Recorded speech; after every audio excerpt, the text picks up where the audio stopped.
pourriez-vous nous expliquer le contexte du droit du travail au Canada, puisque le Canada, le Québec... Alors, une spécificité sans doute canadienne, le droit du travail est de compétence législative des provinces. Donc, ce qui veut dire qu'au Québec, il y a 13 autorités, au Canada, pardon, il y a 13 autorités législatives qui vont réguler le travail et il n'y a pas préséance du droit fédéral sur le droit des provinces. Donc, c'est vraiment un droit qui est fragmenté. Chaque province est une unité législative en matière de travail. Très bien. Et pour autant, en ce qui nous concerne, là aujourd'hui, on entend de plus en plus parler d'un droit de l'inclusion, notion qui intervient de plus en plus en France, mais dans tous les contextes. La ville doit être inclusive, et le travail désormais doit aussi être inclusif. Alors, éclairez-nous de votre côté, existe-t-il un droit de l'inclusion? Alors, on va faire un petit pas de recul, peut-être pour poser déjà la régulation de la discrimination, oui.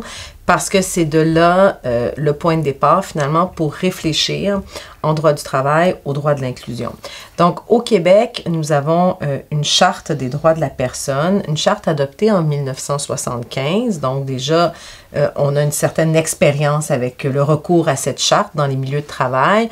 On interdit dans cette charte-là, donc, la discrimination pour une pluralité de motifs, l'âge, le sexe, la religion, etc.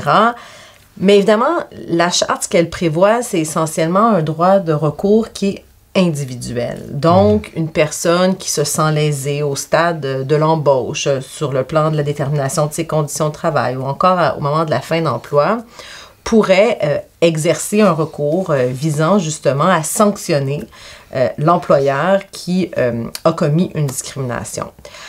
Or, le droit à la discrimination ainsi conçu ne permet pas d'adresser ce qu'on appelle aujourd'hui la discrimination systémique. Donc, qui, on le sait maintenant assez bien, qui empêche certains groupes d'accéder à certains emplois ou encore de leur permettre la mobilité professionnelle une fois déjà en emploi. Donc, d'une interdiction de la discrimination, on tend de plus en plus à réfléchir aux instruments qui permettent un accès à l'égalité dans une perspective de ce qu'on qualifie aujourd'hui d'équité, diversité et d'inclusion, les mesures que l'on appelle d'EDI. Là, il y a beaucoup de notions dans ce que vous venez de dire, puisque la zone de discrimination que nous connaissons bien en France, puisque sous l'influence de l'Union européenne, nous avons également, et du droit français, des motifs illicites de discrimination. Mais vous avez parlé d'équité également? Alors, l'équité, le droit à l'égalité, le droit à l'équité. Le droit à l'équité, évidemment, c'est d'aller au-delà de ce qu'on appelle l'égalité formelle. Donc, cette égalité des chances que l'on perçoit de façon très formelle. L'équité, c'est de concevoir quelles sont les barrières à un accès disons, à des conditions de travail qui seraient les mêmes pour tout le monde. Le meilleur exemple au Québec, et ce sont certainement dans les premières mesures qui ont visé l'équité et justement une prise en compte de cette discrimination que l'on peut qualifier de systémique, c'est la loi sur l'équité salariale, adoptée au Québec en 1996, et vraiment une loi qui était précurseur en son genre. Pourquoi? Parce qu'il y avait un exercice proactif à faire par les employeurs pour évaluer, et c'était vraiment sur une perspective d'abord salariale, pour évaluer pourquoi les femmes dans certains métiers qui étaient à prédominance féminine gagnaient moins que des emplois où on retrouvait principalement ou également des hommes. Donc, c'était de déterminer un équivalent, pas seulement d'évaluer si les femmes et les hommes d'un même milieu de travail gagnaient le même salaire, mais aussi de déterminer dans les milieux où on retrouvait principalement ou que des femmes, un salaire équivalent à l'extérieur du milieu de travail. Donc là, on passe d'un paradigme d'égalité formelle vers un paradigme d'équité. Donc on est dans une démarche supplémentaire par rapport au droit de la discrimination classique, si je puis dire. Dans les milieux de travail, ça signifie que, par exemple, un employeur doit faire des efforts, doit accomplir certaines obligations pour que la personne soit pleinement intégrée, finalement, j'allais dire, inclus dans son milieu de travail. Oui, et je vous dirais, là, maintenant, quand on pense aux mesures d'équité, de diversité, d'inclusion, je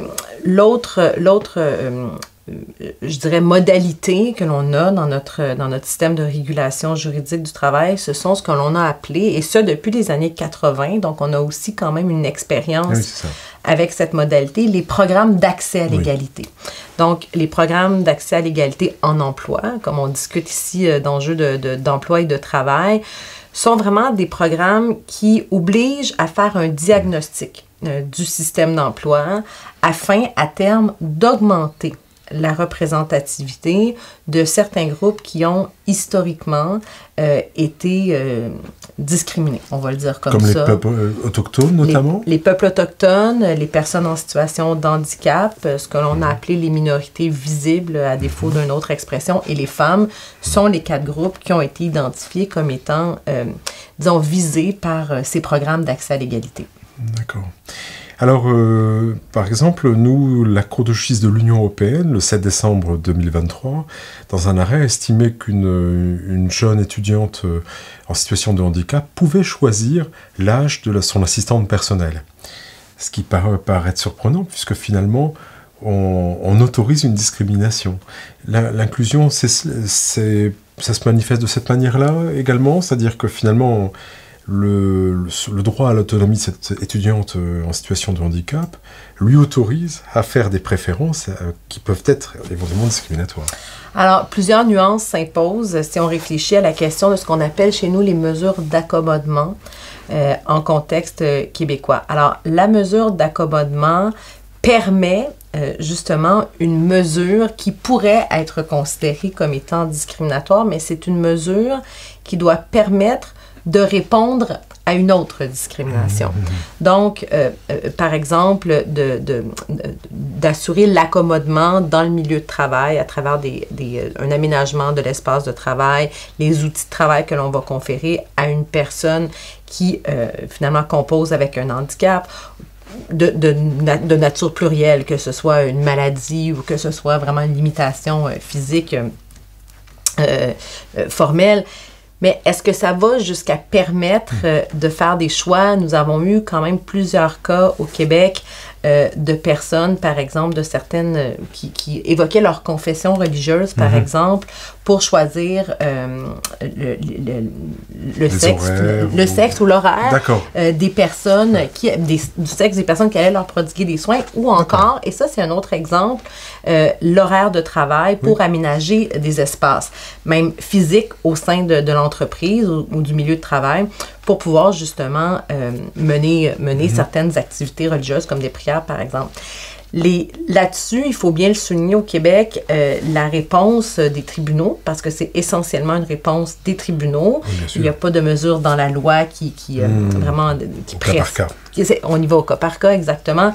Sont assez pluriels. La mesure n'est pas hétérogène et je n'irai pas jusqu'à dire que le principe est celui du choix individuel, coûte que coûte, ou nonobstant d'autres principes. Dernière question. Est-ce que le droit de l'inclusion est simplement un discours, un ensemble de principes, ou est-ce qu'il y a une forme tout de même d'effectivité de ces règles? Alors, c'est une excellente question. Moi, ce que je mets souvent en tension, c'est est-ce que justement ce pas vers un droit à l'inclusion est un slogan ou est-ce qu'on est vraiment dans des mesures qui sont de nature transformatrice pour le milieu de travail, pour les personnes visées?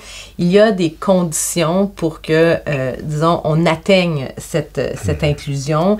Et la première, je pense, condition, c'est de procéder à une analyse de l'ensemble du système d'emploi. Et quand je parle de système d'emploi, c'est que souvent, les mesures d'inclusion vont se limiter au recrutement en matière d'emploi. Donc, par exemple, s'assurer qu'au moment du recrutement, on applique des mesures pour que des femmes, pour que des personnes autochtones, pour que des personnes en situation de handicap puissent accéder à l'emploi. Mais le recrutement est une étape du système d'emploi. Il faut que les personnes restent en poste et il faut que les personnes puissent accéder à des promotions.